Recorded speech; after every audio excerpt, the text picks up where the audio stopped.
les va? Bienvenidos. Esta es la primera edición acá haciéndole el aguante a Horacito Embón, que le mandamos un beso enorme desde todo el equipo aquí de DTV. Bueno, vamos a estar en vivo hasta las 13 y después lo seguimos acompañando un rato más en la segunda edición con mucha información, con muchas derivaciones de lo que anunció el presidente Javier Milei en la inauguración de las sesiones ordinarias el viernes pasado. Bueno, dejando todo armadito para que haya mañana una reunión con los gobernadores y con representantes del Poder Ejecutivo. Y esto va encaminando lo que se llama el Pacto de Mayo, ¿no? El Pacto 25 de mayo, para ver si se puede recomponer algo de la relación del Poder Ejecutivo con las provincias. En algunos casos parece que están dispuestos a dar vuelta a la página. Hubo declaraciones de distintos gobernadores, sobre todo Ignacio Torres, y también ayer en Expo Agro habló el gobernador de Entre Ríos. Después estuvo haciendo algunas declaraciones Yarlora. Todos ellos parecieran que quieren dar vuelta a la página y que estarían en condiciones de encaminar un acuerdo. Hoy temprano también hizo algunas declaraciones el presidente de la Cámara de Diputados, Martín Menem, porque la noticia del día de hoy tiene que ver con el aumento de los salarios del personal legislativo y de los diputados, así que en un ratito también nos vamos a meter con ese tema porque hizo declaraciones al respecto. Laura Serra, bienvenida, buen día, ¿cómo andás? ¿Cómo estás, Meli? Un placer como siempre. Sí, siguiendo un poco los temas del día, los temas parlamentarios de la semana, lo que se viene la semana que viene. Todavía no empezó el armado de las comisiones. Cierto. Eso es importante, por tanto, sí, hasta que no se constituyan las comisiones, es muy difícil que comience ya el tratamiento de los proyectos, ni qué hablar cuando vengan los proyectos del Poder Ejecutivo. Tengo información de que hay alguna conversación para que esto empiece a encarrilarse, pero por ahora nada formal. Y el tiempo pasa. Mientras tanto, tenemos la semana que viene una convocatoria de sesión especial, lo estuvimos conversando hace un ratito con Pato Méndez, para discutir una nueva fórmula de movilidad jubilatoria, que es uno de los temas más ríspidos que nos dejó la ley ómnibus, mejor dicho, la ley de bases, sí, que no pudo prosperar en la Cámara de Diputados el mes pasado. Pablito Varela, ¿cómo estás vos? ¿Cómo andan? ¿Todo bien? Bien. ¿Qué onda? ¿Cómo va todo? Bien, bueno, un poco, sí, como señalaron ustedes, por el lado del Ejecutivo me parece que lo más importante es la reunión con los gobernadores, tratar de reencauzar o retomar ese diálogo con los mandatarios. La gran mayoría me parece están dispuestos a seguir conversando. Está la cuestión de la coparticipación, la cuestión fiscal, obviamente tiene mucho impacto eso en las provincias. En Casa Rosada hacen una suerte de poroteo entre 14 y 17. Serían los gobernadores. Para mañana. Es el número que ellos tienen de gobernadores que están dispuestos a conversar. Lo que trasciende es que mañana hay una primera gran reunión y después va a haber otras reuniones a lo largo de la semana que viene. Sí, hoy preguntaban también cómo repercutía esta idea de finalmente traer otra vez a los 800.000 trabajadores que habían quedado exceptuados de pagar ganancias, y que esto era como un poco seguir la agenda que habían impuesto los gobernadores, medio como que en esa serie de pacto que pretende llevar adelante el Poder Ejecutivo con los gobernadores está el tema, como bien decís vos, de la coparticipación, o por lo menos rediscutirla, y el tema del impuesto a las ganancias para las provincias es un tema importante. Es un tema súper importante porque pensemos que forma parte de los impuestos coparticipables. Entonces, al ser eliminado, o más que eliminado, al ser eliminada la cuarta categoría el año pasado, eso tiene un impacto muy importante en lo fiscal en las provincias, que además en el ajuste que va llevando adelante el gobierno nacional tienen otros impactos en paralelo. Y después en lo legislativo estaba la convocatoria de estas sesiones, también estaba una convocatoria para FONID, y hoy hay una conferencia de Agos Carreño y de López Murphy a las 3 de la tarde para presentar una batería de proyectos que van a presentar prontamente en la Cámara de Diputados. Me parece que ahí un poco la oposición dialoguista le pone presión al oficialismo, ¿no? Claro.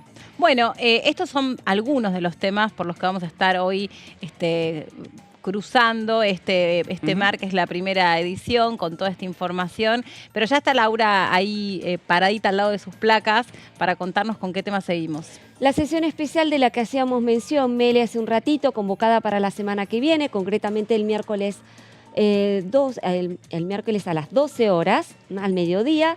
El tema, lo adelantábamos, una nueva fórmula de movilidad jubilatoria. que fue solicitada esta sesión especial por el bloque Hacemos Coalición Federal, que conduce Miguel Ángel Pichetto, bastante activo, creo que es el más activo hasta ahora, en cuanto a, bueno, empezar a mover la agenda parlamentaria. ¿Seguimos adelante?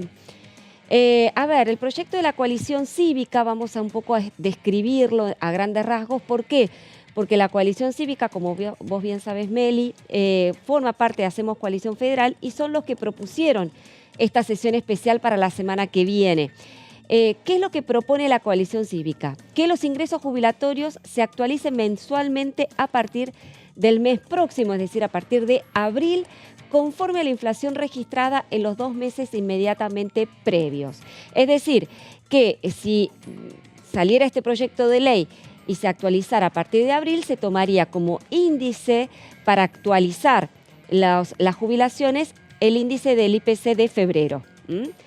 Seguimos adelante. También proponen un refuerzo la coalición cívica, que se daría justamente en marzo. Propone justamente esto, que la primera actualización que se realizó, el gobierno tuvo un ahorro muy importante que le permitió de alguna manera también exhibir que tiene superávit. Claro, eso te iba a decir, también, digamos, se habla mucho de cuando Javier Milei dio cuentas de precisamente del estado en el que encontró el país y también lo que se había logrado en estos cortos meses o largos, según donde cada uno esté parado, de lo que lleva como presidente, se habla del famoso logro del superávit. Claro, pero a qué costo ese superávit y quiénes son los que más sufrieron y también cuáles son las cosas que se dejaron de pagar para lograr esa balanza. Exacto. ¿No? Porque hay muchos vencimientos que no se alcanzaron a pagar, a cubrir.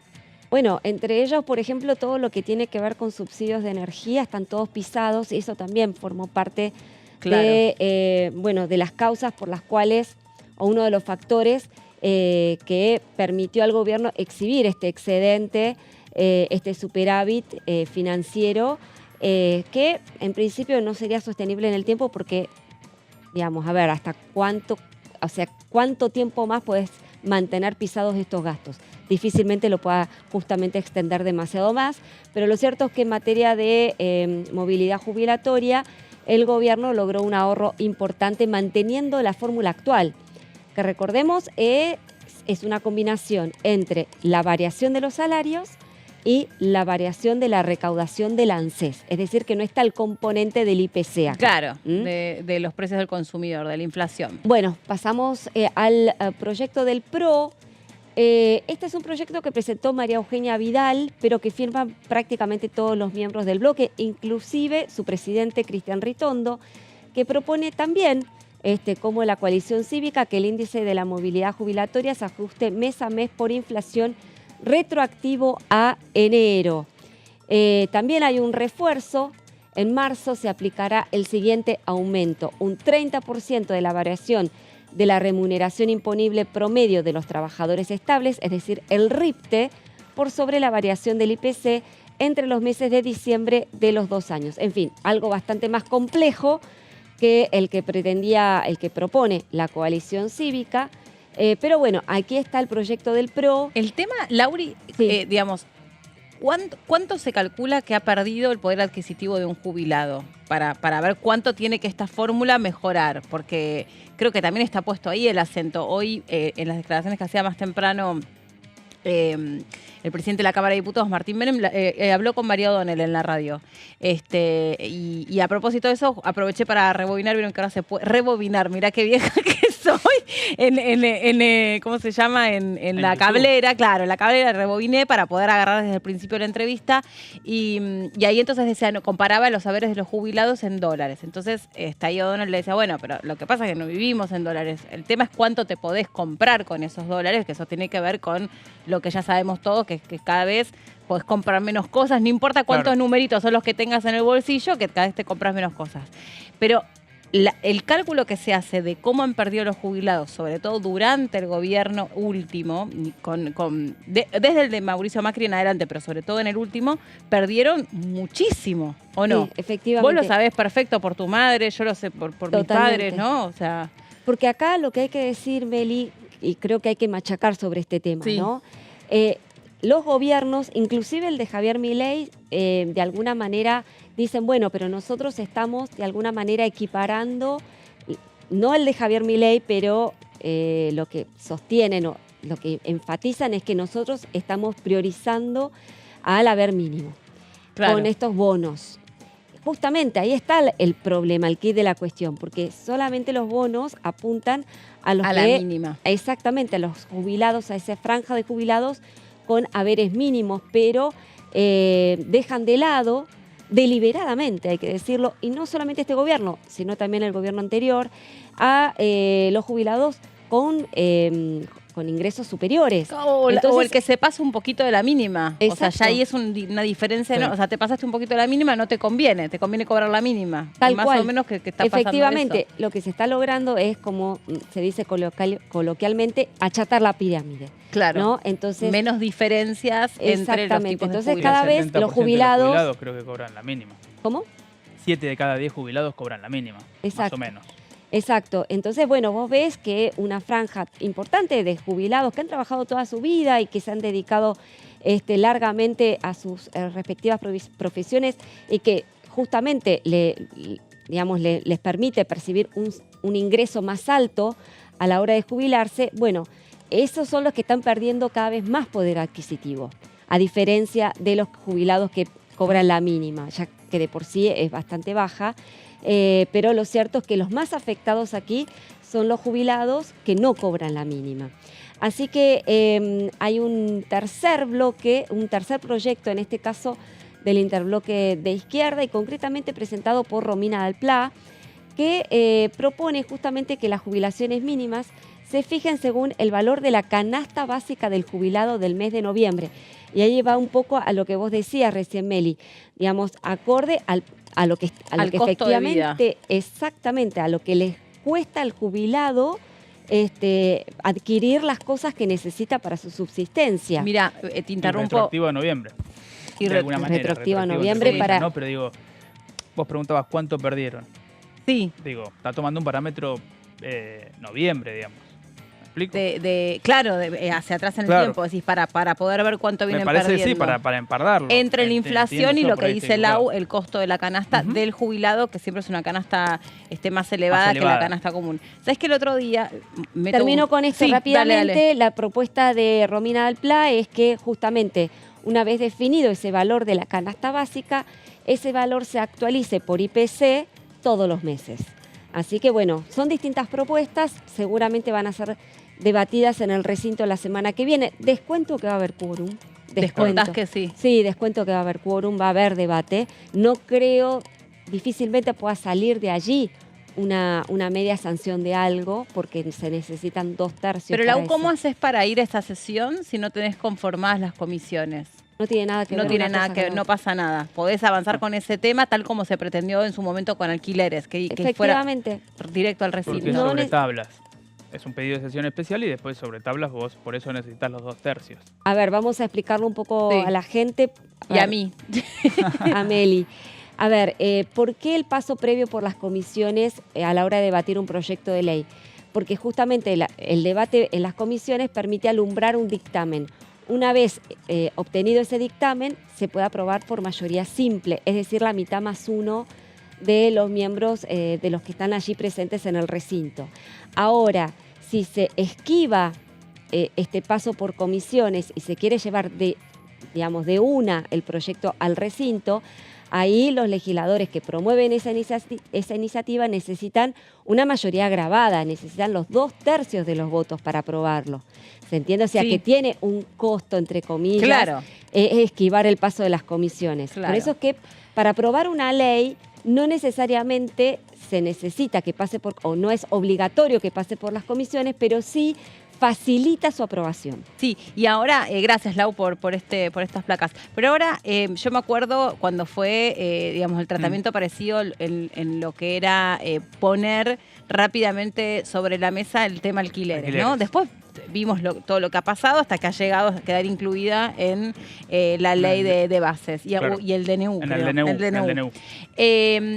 La pregunta sería la siguiente, respecto de esta o de cualquier otra ley, o sea, sobre el procedimiento de esto, de ir sobre tablas con un tema.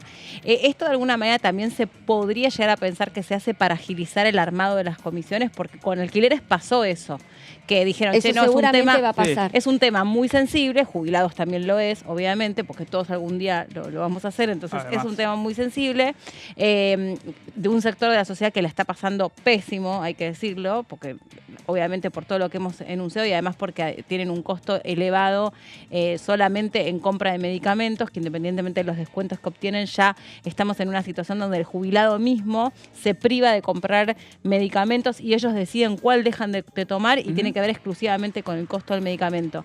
Pero como es un tema tan sensible, me imagino que dirán, bueno, armemos las comisiones para poder tratar este y otros temas de igual sensibilidad. Lo más probable, perdón Pablo, pero para responderle rápidamente a Meli, indudablemente eso va a pasar en la sesión, porque si no llega a haber una señal por parte de Presidencia de la Cámara y de las jefaturas de los bloques para el armado de las comisiones, se las va a emplazar. Se va a emplazar a Martín Menem para que conforme rápidamente, por lo menos la que tiene que ver con este tema en particular, que es previsión y acción social, ya que tenemos presupuesto ya sí constituida, claro, que es clave para este tipo de iniciativas, pero restaría previsión y acción social, o seguridad social, creo que se llama así. Sí, porque acción social es la de salud. Exacto, entonces previsión y seguridad social es la que restaría constituir, con lo cual lo más probable es que los legisladores emplacen a Presidencia para que se conforme la comisión cuanto antes. Que no les gusta mucho, ¿no?, ser emplazados. Sí. Porque también lo pone en evidencia la falta, digamos, la demora. Exactamente. Todo lo que explicaba Lau antes, obviamente la oposición lo sabe que va al recinto sin los 2/3. Sí. Por lo tanto, me parece que también es una jugada política donde además de emplazar eventualmente por la conformación de las comisiones, estás exhibiendo un tema que es de preocupación. Por supuesto. Me parece que en estos 80 y pico de días de gestión son los principales damnificados, digamos, los adultos mayores. Entonces vos estás presionando al oficialismo y estás utilizando tus herramientas para exhibir esa problemática y ponerla sobre el tapete. Sí, porque además en el tema de jubilados se cruzan como distintas cuestiones. Alquileres cruza a los jubilados, medicamentos cruza a los jubilados y tarifas. Tarifas y el costo de los alimentos, Meli. Y alimentos. A ver, el fogonazo inflacionario. Cierto. Producto de la devaluación que licuó los ingresos, pero el fogonazo inflacionario fue tremendo para el costo de los alimentos. Claro. Con lo cual estamos acá hablando de salarios que no alcanzan para la subsistencia, ingresos que no alcanzan para la subsistencia. Y esa es una cuestión porque el tema quedó trunco con la ley ómnibus, con la discusión de la ley de bases, quedó trunco esta cuestión de la movilidad jubilatoria y no hay señales todavía del gobierno de que vaya a mandar inmediatamente una nueva fórmula. Y yo creo que el gobierno debiera ser el principal interesado en apurarla, porque con la fórmula, digamos, actual de Alberto Fernández, si continúa esta baja de la inflación que ellos prevén, me refiero al gobierno, prevé que va a continuar o que se va a agudizar esta baja de la inflación conforme pasen los meses, la fórmula de Alberto Fernández que hoy rige va a ser gravosa para las arcas del gobierno actual. Claro. Así que yo creo que ellos deberían ser los principales interesados en llevar el tema al recinto. No solamente porque lo ideal sería que se preocupen por la calidad de vida de los jubilados, ¿no? Esto sería lo que uno espera de cualquiera que esté ocupando la máxima responsabilidad en términos de toma de decisiones, sino también por esto que decís vos, ¿no? De las preocupaciones ya más en temas de recaudación. Sí, yo escuchaba el repaso de los proyectos presentados y me preguntaba cuál es la posición del oficialismo, en el sentido de que es un oficialismo muy preocupado por los números fiscales y cuando vos mirás el presupuesto, obviamente que lo que tiene que ver con seguridad social, te diría que es el principal presupuesto. Entonces, ¿cuál es verdaderamente el espíritu del oficialismo, teniendo en cuenta que tiene que resolver la inflación, pero que resolver esos saberes o recuperar esos saberes es un impacto fiscal?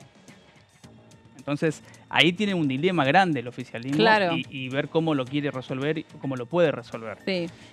Así que va a ser interesante ver cómo el oficialismo logra posicionarse con una oposición dialoguista que, como decimos, viene presionando, viene poniendo la cuestión sobre la mesa. Sí, no hablamos también para los jubilados el impacto que tiene el costo del aumento del transporte, que eso también ha repercutido mucho, porque un jubilado, de pronto, no sé, una persona joven o con otra agilidad física, camina, busca una alternativa, si tiene que hacer el tramo más corto en colectivo, trata de ahorrárselo, caminar y después hacer la distancia más larga. El jubilado no tiene esa opción y muchas veces peor, ni siquiera puede físicamente subirse un colectivo, subirse un tren o subirse un subte y tiene que depender que alguien lo lleve y lo traiga, o lo que es ya para ricos tomarse un taxi. Porque claro, hoy pestañas, te subiste al taxi, lo saludaste y no sé, o sea, te quedaste. Creo que está 1.600. Sí, más de 1.000 pesos. Más de 1.000 pesos. Bueno, ojo que el precio del subte se le está pareciendo bastante, ¿no? Viene creciendo y para mayo más o menos va a estar bastante emparentado, pero ya para entonces el del taxi más. Pero bueno, esto de los constantes aumentos del combustible. El otro día hablaba con el representante de los farmacéuticos, Pereta, y decía que la caída de compra de medicamentos fue del 25% y el aumento de los medicamentos fue del 45%, y que un jubilado en promedio compra alrededor de, o necesita, porque a veces tiene la posibilidad de que tenga una cobertura total o muy importante, compra en promedio 10 remedios por mes. Y que ya están en la situación de no cumplir con esa totalidad de remedios que necesita. Ya de hecho no están comprando, están saliendo, digamos, todos los informes están diciendo de que por eso bajó la venta, por eso bajó un 25%, y eso es lisa y llanamente inflación, porque el jubilado dice, bueno, a ver, tengo que llevarme todo esto. Bueno, y le preguntaba yo, ¿y cuál es el que deja de comprar? No, el más caro. O sea, no importa para qué está ese remedio, si es para la presión, si es para el colesterol, si es para la osteoporosis o para lo que fuere, que además el jubilado tiene una enfermedad, digamos, que tiene más complejidad. Deja de comprar el que es más caro. Entonces eso trae un deterioro tremendo en la salud. Y aparte que cada vez el jubilado vive más años. Por lo tanto, compra durante más años medicamentos. Alguien tiene que atender esto ya. Ya. ¿No? ¿Y qué pasó con la famosa discusión del corrimiento de la edad para jubilarse? Todavía no hay información sobre eso, porque ello ya formaría parte de una segunda instancia, la discusión sobre las jubilaciones. En esto estamos hablando de lo urgente, tiene que ver con la actualización, cómo deben actualizarse o cómo deberían actualizarse los ingresos jubilatorios, que no solamente de los jubilados, también están los pensionados, y esto hay que también recalcarlo, la AUH, es decir, la asignación universal por hijo, también va con la misma fórmula. Exactamente, entonces hay un conjunto de sectores que hoy están muy atentos a cómo se actualiza la fórmula porque eso impacta directamente en los ingresos. Pero de lo que vos estás hablando, Meli, es ya una segunda instancia que tiene que ver con qué hacer con la edad jubilatoria, con un montón de cuestiones que hay que ponerle el cascabel al gato. El sistema, ¿no? Porque el sistema hay algunos, exactamente, tiene que ver con un sistema que está colapsado. Hay algunos, se escucha desde el gobierno, que, digamos, está en danza como posibilidades. La privatización. La suba, pero más que eso, sobre todo, es discriminar los jubilados que cumplieron con la cantidad de años de aporte, los 30 años de aporte, y los jubilados que no cumplieron con los 30 años de aporte, que fueron los beneficiados por la gestión kirchnerista. Que eso es una cuestión muy discutible, porque lo que hizo la gestión kirchnerista fue incorporar una legión, una importantísima cantidad de nuevos jubilados sin haber hecho los aportes. A ver, ¿cuál es el argumento? Bueno, hay un mercado en negro, mucha gente se vio obligada a trabajar en negro. No reúnen los años necesarios. Exacto, entonces han trabajado pero no pudieron hacer o no le quisieron hacer los aportes. Esto es de alguna manera un derecho que se les debe otorgar, etcétera, etcétera. Pero lo cierto es que estamos en una situación crítica y un sistema colapsado. Entonces, ahí hay una cuestión que el gobierno quiere hacer una discriminación. Y a este gobierno no le gustan las moratorias, no. Además. No, moratoria previsional, uno entiende que en este gobierno no va a haber. No va a haber, no. Bueno, muchachos, vamos a hacer una pausa, si les parece bien, si están de acuerdo, y en un ratito nos metemos en el último tramo de esta primera edición. Ah, te tenemos que despedir, Lauri. Sí, gracias. nos vemos el martes que viene. Nos vemos el martes. Vos, Pablo, no te me vayas. No, yo me quedo acá firme. Igual, viste, no tenías opción, te quedás o te quedás. Pausa corta, ya venimos. Gracias, Lau. Hasta la próxima.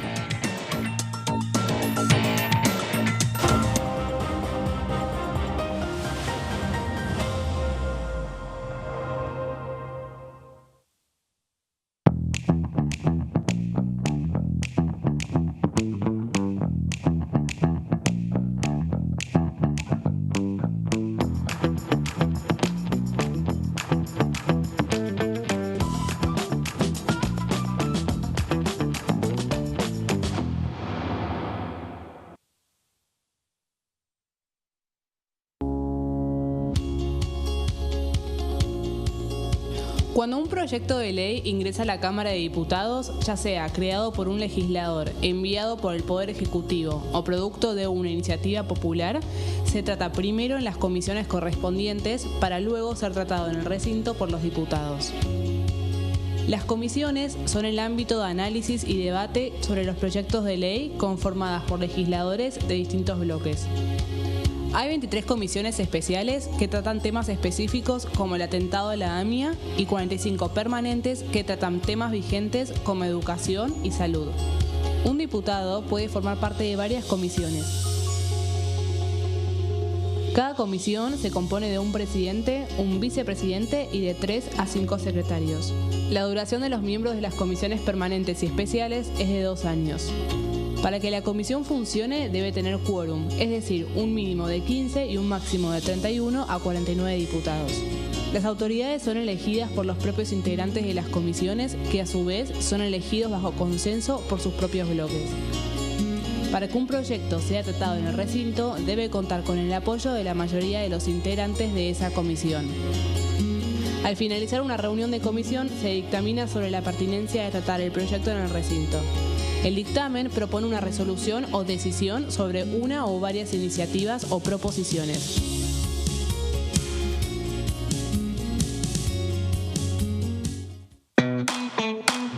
Información. Actualidad. Noticias. Inclusión. Libertad. Incluidos. Noticias sin límites. Lunes y miércoles, 18-15 horas.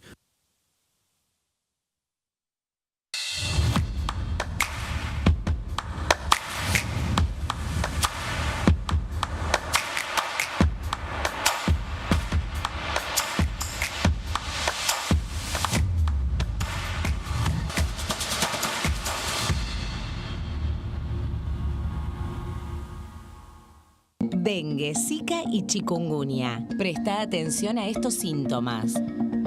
Si tenés fiebre alta, 38 o más, de 2 a 7 días de duración y dolor de cabeza, en especial detrás de los ojos, muscular y de las articulaciones, diarrea, dolor abdominal, náuseas y o vómitos, malestar general, cansancio, decaimiento, erupción en la piel, sangrado en nariz, encías u otras partes del cuerpo, no te automediques. Toma mucho líquido, usa repelente y acércate a un centro de salud.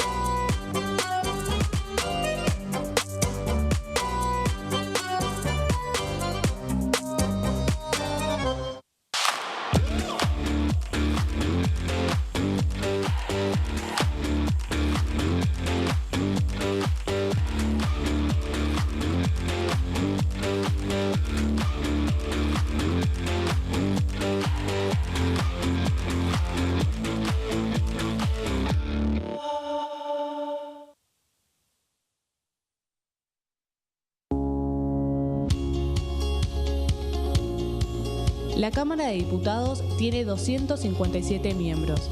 Los diputados debaten y sancionan leyes que rigen en todo el territorio nacional. Algunas de las más importantes son el presupuesto de gastos generales del Estado, el Código Civil, el Código Penal, la forma en que se rige el trabajo, las jubilaciones, entre tantas otras. Además, controla y hace un seguimiento de las políticas del Poder Ejecutivo a través de la visita de diferentes funcionarios o el pedido de informes, así como la posibilidad de realizar juicios políticos a los funcionarios. La duración de los mandatos de los diputados es de 4 años y pueden ser reelegidos indefinidamente. Desde el momento en que asumen y hasta el final de su mandato, no pueden ser acusados, interrogados judicialmente ni molestados por las opiniones o discursos que imitan desempeñando su mandato. Son requisitos para ser diputado tener al menos 25 años, 4 años de ciudadanía argentina y haber nacido en la provincia por la que se postula o haber residido en ella los 2 años precedentes. Se agrupan en bloques que expresan partidos políticos o afinidad ideológica. Existen también los monobloques integrados por un solo diputado.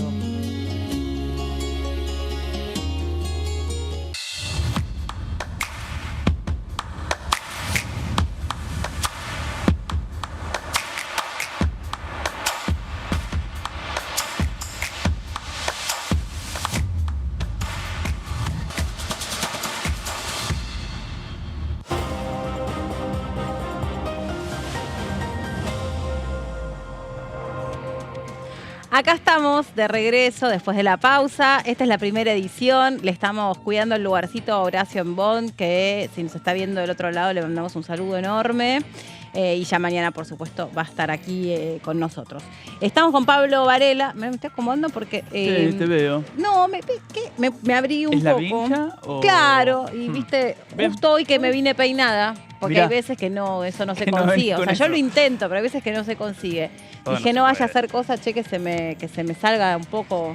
Y Porque te ante todo pusiste presencia. meticulosa con la Por su- vincha y se te... Por supuesto, Está por muy bien. supuesto. Está muy bien. Bueno, estábamos, a ver, un poco haciendo un raconto de lo importante. Hoy se Sí. reúne la bicameral.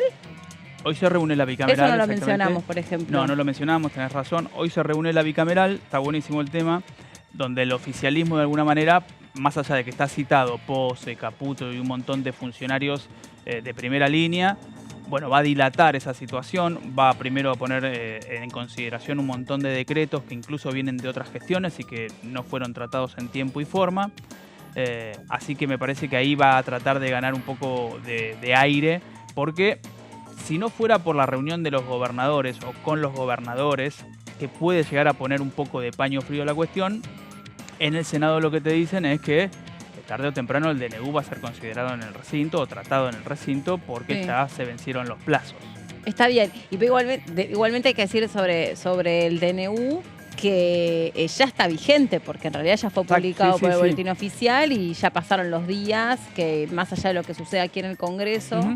porque esa es una discusión que teníamos con Mauri, A ver. que él decía, por ejemplo, bueno, igual es mentira que los DNUs no pasan por el Congreso. Pero es Sí. mentira, no quiero desmentir, sobre todo porque no está, porque sería un No poco... tiene derecho a defensa. Claro, viste, sáquenmelo por teléfono cantando. No, pero digo, está bien, está vigente el Sí. DNU, todo fantástico. Y pasa casi como reglamentariamente por el Congreso. Pero después puede llegar a ser un mero trámite, porque Sí, durante claro. todo este tiempo ya está. Salvo que se presente un amparo en algún capítulo en particular, como puede Como lo ser hay. el tema laboral. O creo que también el tema de las desregulaciones de los costos de las obras sociales también y las Sí. prepagas. Creo que había algo también del sector yerbatero. Sí. En ese caso, vos después, por ejemplo, que caiga, vamos a suponer por caso que cae, porque las dos cámaras rechazan el decreto de necesidad de urgencia. Casi aplasto con el rechazan, casi aplasto el anteojo, que me hubiera salido muy caro. Sí. No importa. Vamos a poner por caso eso. Vos después no podés ir para atrás con lo que el decreto supuso mientras estuvo vigente. No, bueno, deja de estar vigente, y lo Sí. cual no es poco. Lo que pasa es que no sé cuál es la argumentación del compañero cantando, pero sí pasan. Bueno, pasan con una dilación importante, pasan muchas veces con un tratamiento, digamos, básicamente que eso, muy dilatado. Sí. Viene un montón de DNUs a consideración. Entonces, mientras tanto queda vigente, como decís vos. Claro, Lo que ahí pasa pasa y sucede, y hay toda obviamente una ley que estipula los tiempos y demás, que no se cumple. Eso es lo que termina pasando a rasgos generales. Perfecto, perfecto. Sí, y ahí es donde entra en juego esta famosa palabrita que todos deben haber escuchado, que es la poner en duda la seguridad jurídica de lo que supone determinadas situaciones que quedan aprobadas por decreto, que si después viene la justicia o vienen los diputados y los senadores y te dicen, no, ¿sabes qué? Tirame para atrás este tema. Es decir, por ejemplo, en un proceso de privatización, vos por DNU a las empresas públicas las pasás a hacer sociedades anónimas para entonces después poder meterlas en un proceso de privatización. Pero, ¿qué privado le interesaría comprar una empresa que después, digamos, si vos tirás para abajo el decreto, deja de ser una sociedad anónima y por lo tanto, digamos, interrumpís el proceso de privatización? ¿Cómo haces yo si ahí? fuese un inversor que voy a invertir miles Esa de millones de dólares. Jurídica. Sí, totalmente, obviamente. Lo que pasa es que, bueno, los DNU tienen un montón de características distintas. Una cosa es pandemia y decir que hay ASPO o DISPO de acá. Uy, me tiraste para atrás en el tiempo, me dio escozor. Bueno, no era la idea, ASPO pero digo, y DISPO. pero para pensar, digo, una cosa es un DNU de ese tipo de naturaleza y otra cosa es un DNU hiper abarcativo, con más de 300 artículos, donde derogan un montón de leyes, donde obviamente tratan de ingresar o de meterse con la desregulación de un montón de sectores, que como decís vos, yo inversor, que voy a enterrar costos, que voy a hundir capital en un lugar, y prefiero que salga por consenso y por mayoría grabada por las dos cámaras. Bueno, y viste que ahí dicen también como...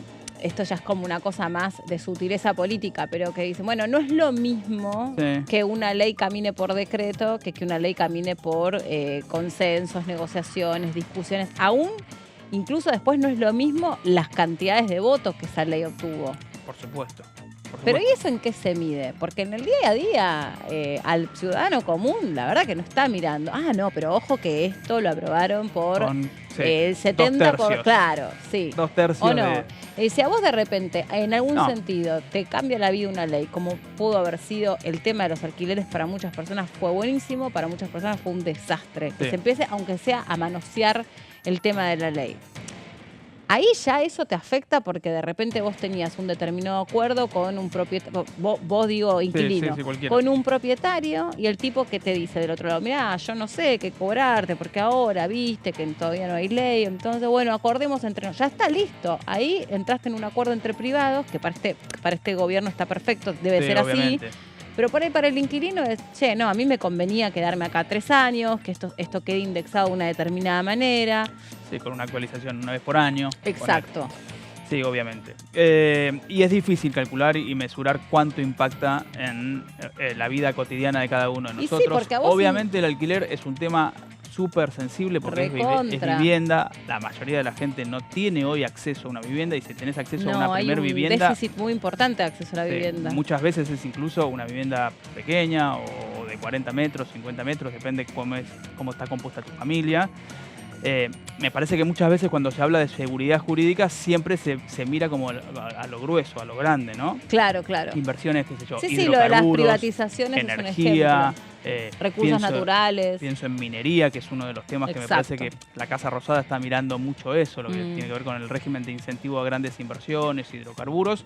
Y eso va a tener un rol importante, me parece, ahora en la rediscusión por la ley bases. Sí, mismo si vivís en Tierra del Fuego y tenés el régimen, está aceptado de impuestos, no está aceptado de impuestos, bueno, a ver qué va a pasar con esto. Y, no es lo mismo porque si vos tenés que hacer una inversión, siempre vos necesitás determinada previsibilidad para esa inversión, que es de lo que se queja también mucho la gente del campo, ¿no? Ahora que estamos atravesando lo que es Expo Agro. Bueno, esto tiene que ver con lo que pasa hoy, con esta bicameral que se vuelve a reunir y que espera la participación de algunos funcionarios que puedan explicar en distintas áreas, ¿no? Sí, básicamente me parece que Pozo y Caputo son los dos grandes nombres, después hay otras personas citadas, otros funcionarios, el secretario de Trabajo, Yacín, el titular de ANSES, Mariano de los Heros, pero me parece que en ¿De los ceros se llama encima? Eros. Ah, mira, yo te iba a decir que era gracioso si se llamaba de los ceros. Sí. De los Eros, bueno, pues. De los Eros. Mira, claro, que es un funcionario nuevo. Exacto, que está bajo la órbita de Petovelo, que es un mega ministerio. Sí, ¿no? Sí, exacto. Que habló hace poquito, le di una entrevista a Majul, que ella fue productora de él. ¿Sabías eso? Qué lindo dato. ¿No sabías? No sabía. Sí, ella fue productora de Majul. Y ahí me parece que es Milei la conoce. Mira. En esa circunstancia. Ayer tuvo un llanto, una situación de emocionalidad, cuando fue con Milei al colegio donde habló el presidente. No. Sandra no la conozco personalmente, le dispenso trato de ¿Qué voz. te arrogás? La confianza con la ministra. Bueno, viste que uno lee tanto, habla con voceros, de repente terminás con esa lógica. Obvio. La ministra. Como todos le decimos Toto a Caputo y la verdad. Yo, claro. ¿Cómo que no? ¿Vos vas a la casa? Bueno, no, para nada. No lo conozco. No lo conozco. Aparte que hay que diferenciar Toto de Santiago. Por eso, sí. Pabli hoy habló, como cada mañana, el vocero del presidente, Manuel Adorni. Lo hace habitualmente a las 11 de la mañana. Ayer los retó a los periodistas. Después dijo que se estaban portando mejor. ¿Querés ver lo que dijo hoy? Dale, estuve ahí. Dale. ¿Estuviste? Bueno, sí. ahora profundizamos. Compartimos con ustedes. En primer lugar, quiero destacar la inminente inversión por parte de una empresa argentina para la construcción de un nuevo puerto agroindustrial en Timbúes, sobre el río Paraná, una de las zonas más productivas más importantes del mundo. La inversión girará en torno a los 550 millones de dólares. Las obras van a comenzar este mismo mes y se estima que van a emplear cerca de 2.600 argentinos. Esto es parte de la confianza que despierta el gobierno o el nuevo gobierno nacional y a todos los inversores, tanto nacionales como en este caso ocurre, como también extranjeros, les decimos que tienen las puertas abiertas para explotar nuestros recursos. Bueno, ahí estaba el vocero presidencial. Nos reíamos porque ayer los retó. Los retó porque dice que él estaba hablando y que siempre cuchichean, dijo. Claro. Y a nuestro compañero Fabián, viste que también lo retó porque para dice... mí tienen ya algo, ¿no? Decime vos qué opinás. Hay algo ahí. Sí. Bueno, nuestro compañero Fabián Walman, por si alguien no lo sabe, y entonces siempre hay ahí que Fabián saca fotos con el celular y Adorni siempre le hace algún comentario. Claro, y a veces lo señala. Es gracioso ese cruce. A mí me parece que tiene que ser propio de Habría que preguntarle a Fabián. ¿Qué le... yo creo que se lo toma bien. Está bien. Pasa a veces también los periodistas, sobre todo los mobileros de radios y demás, toman registro de audio. Exacto. No, el tema olvidan por ahí de silenciar el celular. No, el tema o alguien te digo lo que distrae, que yo lo entiendo a Adorni, pero igual Adorni fue periodista, esto lo debiera saber. Vos estás al aire, ¿no? Entonces está por hablar, todavía no está hablando, hoy estamos esperando. Pablo, ¿cómo estás? No sé qué, estás con el celular así. Está por hablar Adorni, te acercás con el celular al parlante, tomás un poco del vivo, igual te lo puedes poner la radio directo, y en un momento vos sacás el teléfono. Yo soy Mariel Lilinerd, y encima que tiene esta voz, Mariel. Es verdad. Entonces decís, y el cierre de la conferencia tenés que decir, informó Mariel Lilinerd para todo eso por 20, por 25, y es distractivo. Así que, chicos, fíjense. Pero bueno. Bueno, a todo esto para vos me ibas a decir algo, ibas a agregar una información más, que estuviste hoy temprano cubriendo la conferencia. No, ayer a veces voy a la conferencia. No, pero de hoy, no me mezquines información. Ibas a decir algo más. Ayer, ese reto fue... No, pero de lo que pasó. Mijo, ¿me está escuchando de lo que pasó hoy? No, hoy no. Pensé el reto a los colegas esto fue es un diálogo ayer. de eso. Richard, pone orden acá, Richard. Bueno, esto es un diálogo de eso. Somos comunicadores, pero a veces no nos comunicamos bien. Está todo bien. No, el reto a los periodistas fue ayer. Sí. Pero yo pensé... Eso. Por eso dije, yo estuve ahí. Hombre, yo pensé que hoy había sido y que hoy tenías algo más para contar. No tenías nada para contar de hoy. Puedo contar un montón de cosas. No, de esto contame, el capítulo Pero te voy a fiscal. contar primero de las placas y después vemos si nos da el tiempo para contar otras cosas. Porque estamos viendo o empezamos a ver lo que tiene que ver con el capítulo fiscal, el famosísimo capítulo fiscal de la ley Bases, que fue presentado obviamente el año pasado y que fue discutido largamente durante el mes de enero, y que, según a quien escuches en el oficialismo, hay quienes te dicen que se va a volver a discutir enterita como ingresó con los 664 artículos, y hay otras voces o sectores que te pueden decir, bueno, vamos a ver si cuando se arranca a discutir se discute algo más parecido a lo que fue el dictamen con el que se llegó al recinto. Obviamente la ley al volver a comisión arranca con los 664 artículos, pero bueno, las modificaciones se pueden ir haciendo en el debate. Muy importante esto, ¿por qué? Porque mañana arranca la discusión con los gobernadores, esto que mencionábamos al principio del programa, y dentro de lo que estaba estipulado del capítulo fiscal está lo que tiene que ver con el blanqueo. Si volvemos atrás en la placa, vemos que el texto presentado contemplaba que hasta $100.000 en efectivo, inmuebles o criptomonedas se podía ingresar sin pagar o sin tributar.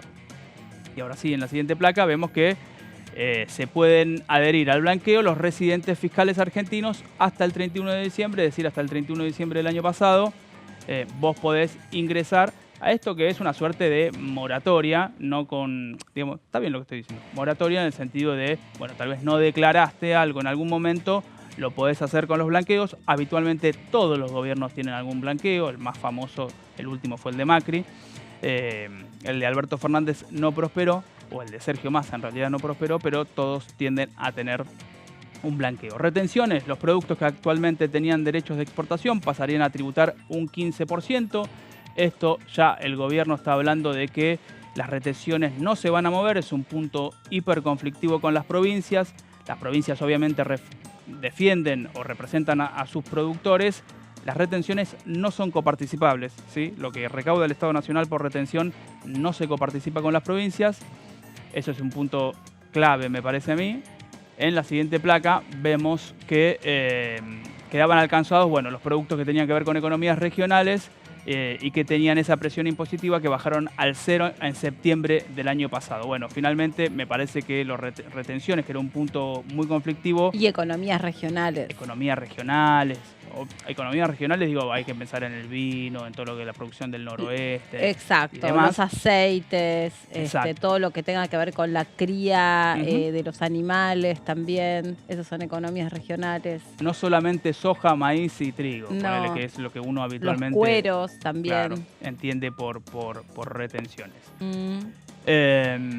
Moratoria, proyecto de ley, bueno, bases y punto de partida para la libertad de los argentinos, planteaba un nuevo régimen de regularización de obligaciones tributarias, aduaneras y de la seguridad social. Esto no tiene que ver con blanquear, sino tiene que ver con deudas que vos hayas acumulado, con tributos que vos estés pagando, pero que en algún momento, lo que tiene que ver con lo tributario, lo aduanero o lo de seguridad social, dejaste de pagarlo. Bueno, vamos a ponerlo al día, ¿sí? Con un plan de facilidades. Se prevé la posibilidad de que los contribuyentes y responsables se acojan al régimen, obtenido distintos beneficios según la modalidad de adhesión y el tipo de deuda que registren, obviamente.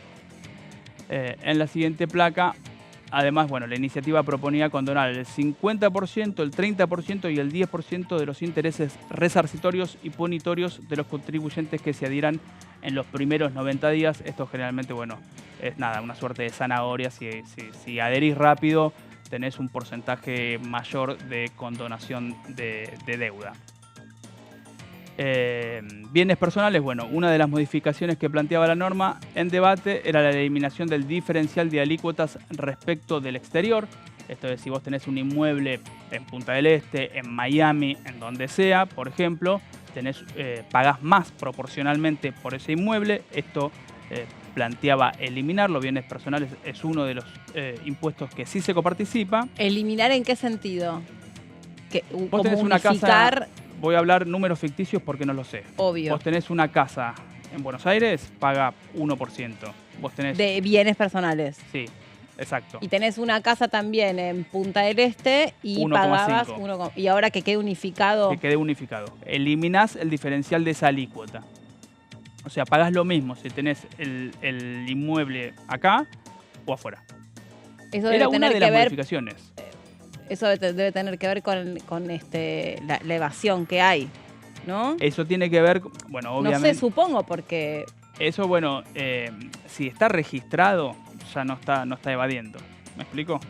No, sí, obvio. Me parece que tiene que ver con una mirada más ideológica del gobierno en términos de qué se tributa o cómo se tributa. ¿Por qué vos tendrías que bienes que pagar? personales es tanto, no importa, o sea... ¿Por qué tendrías vos que, creo que me pongo en los lo zapatos del gobierno, ¿por qué tendrías que pagar vos más porque tenés un inmueble en Punta del Este y menos si lo tenés acá? Sí. Creo que tiene que ver más que nada con eso. Perfecto. ¿Sí? Sí, perfecto. Según la iniciativa, todo el patrimonio quedaría alcanzado por igual en cuanto al nivel de imposición, con las alícuotas que van desde el 0,5 al 1,5. Es que estoy pensando, y tiene cierto sentido. Obviamente habrá quien piense exactamente lo contrario, pero tiene sentido porque se supone que el impuesto es al bien. Entonces no importa dónde esté ese bien, sino que si ese bien te salió tanto, vos pagás tal porcentaje. O sea, ¿qué tiene que ver si ese bien está en Miami, en Punta del Este o en Italia? Bueno, ese es un razonamiento, obviamente. Porque es un impuesto que va al bien, que vos compraste. Es un impuesto que va sobre tus bienes, claro, exactamente. Entiendo. Sí, tiene su sentido de ser. Tiene un criterio, también alguien, digamos, desde la otra vereda te puede decir, bueno, es un capital... Pero es que vos no dejás de tributar por ese bien. ¿No? Eso está bueno ese punto. El tema es que muchas veces vos sobre ese bien, lo que algunos dicen es que vos tenés doble imposición, lo que se llama doble imposición. Ah, bueno, si entonces lo tenés en Uruguay, pagás impuestos. En Uruguay. Claro. O lo tenés en Miami o lo tenés donde fuere, no importa. Y yo tengo en todos lados igual, vos sabés. Sí, vos obvio, pero digo, bueno, contanos. Claro, no, pasa que lo tiene todo mi contadora. Está perfecto. Por eso. ¿Vos, Braslaski, algún bien que declarar afuera, en el exterior? Me encantaría, dice. Ese es el textual. Todavía no le sucedió, pero ya le va a suceder prontamente. Obvio. Tenemos fe en ti, Guido. Sobre todo como periodista. Bueno, y la fórmula jubilatoria que, bueno, proponía la suspensión de la actual fórmula, que, bueno, incluye IPC y lo que tiene que ver con recaudación tributaria, y se facultaba al Poder Ejecutivo para poder establecer una nueva modalidad. Estamos yendo sobre el texto original, obviamente en el medio corrió bastante agua debajo del puente, diría mi abuela. Sí. Y esto tiene que vuelta a ser todo discutido y puesto, digamos, sobre la mesa. Me parece que hay algunas cuestiones que el oficialismo deja trascender, como las que explicaba antes Laura, en esta idea de por ahí aquel que hizo los aportes durante 30 años tenga alguna diferencia respecto de quién no hizo. Pero bueno, falta bastante, hay que ver cómo sigue la cuestión y si efectivamente cómo se discute la ley bases. Que perdón, estoy metiendo un ruido, yo sé. Tremendo, justo me pica ahí. Un tema muy importante, dijiste, lo último te pisé. No, sí, que es un tema muy importante, cómo se va a discutir o con qué formato se va a discutir, porque ahí entra la negociación con las provincias, claro, y cómo tenés los apoyos. Y la cuestión fiscal me parece que no es un tema menor teniendo en cuenta la mirada del gobierno. No, claramente la cuestión fiscal es central para esta discusión y para todas las que se vienen, porque de hecho cuando se tuvo que retirar la ley de bases, la 1, la original, en realidad se la retiró porque justamente lo que se entendía era que estaba perdiendo el espíritu para el cual había sido creada, que era, entre otras cosas, generar este equilibrio fiscal que es tan complejo en un país donde tenés brechas por todos lados, ¿no? Sí. Y además un acuerdo con el Fondo Monetario Internacional donde tenés que cumplir con ciertos compromisos fiscales que se están mirando de cerca. Ni hablar. Así que igual es interesante la visita de la 2 del fondo. Sí, que se llama Guita, ¿viste? Sí. Es muy gracioso. Y es la encargada de la igual relación mejor con no me Argentina. Igual mejor no me río de Guita, bueno, o sea. No, pero sí, es como si alguien nos lo hubiese mandado específicamente. Exacto, específicamente. ¿No? Sí, bueno, lo retomo en función de lo que mencionábamos antes de los consensos, un poco hasta el organismo pidió que haya consensos políticos. Exactamente, fue uno de las observaciones que se hicieron, ¿no? Uno piensa que solamente están mirando la columna de los números, pero también esto que mencionábamos antes, ¿no? Cómo salen desde el punto de vista político aquellas cosas que se van logrando, que se van consiguiendo. Que también fue mencionado en el discurso del presidente, claro, ese acuerdo con el fondo. Pabli, nos despedimos, pero por minutos nada más. Minutos nada más. No, estoy mintiendo, porque yo ya te dije 2 veces que vos te quedás, vos no te quedás. Vos tenés ganas que yo me quede. Pero por supuesto, como siempre, gran compañero, Pablito Varela. Bueno, un placer haber compartido El lunes nos reencontramos. Esta primera edición nos vemos el lunes con ustedes. Nos separan solo un espacio de una pausa, porque ahora en un ratito nos reencontramos en la segunda edición. Ya está precalentando Guido Braslaski, que va a ser acá la segunda. Pabli, que tengas una linda tarde. Gracias, igual. Con ustedes nos vemos en un ratito nada más. Ya venimos. Chau.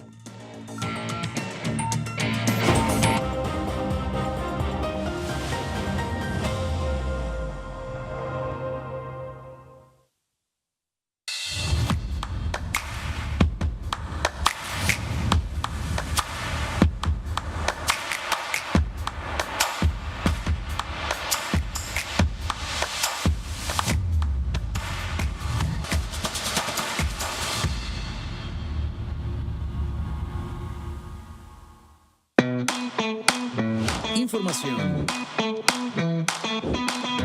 actualidad, noticias, inclusión,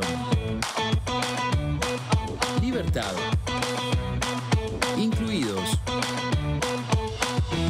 Noticias sin límites, lunes y miércoles 18-15 horas.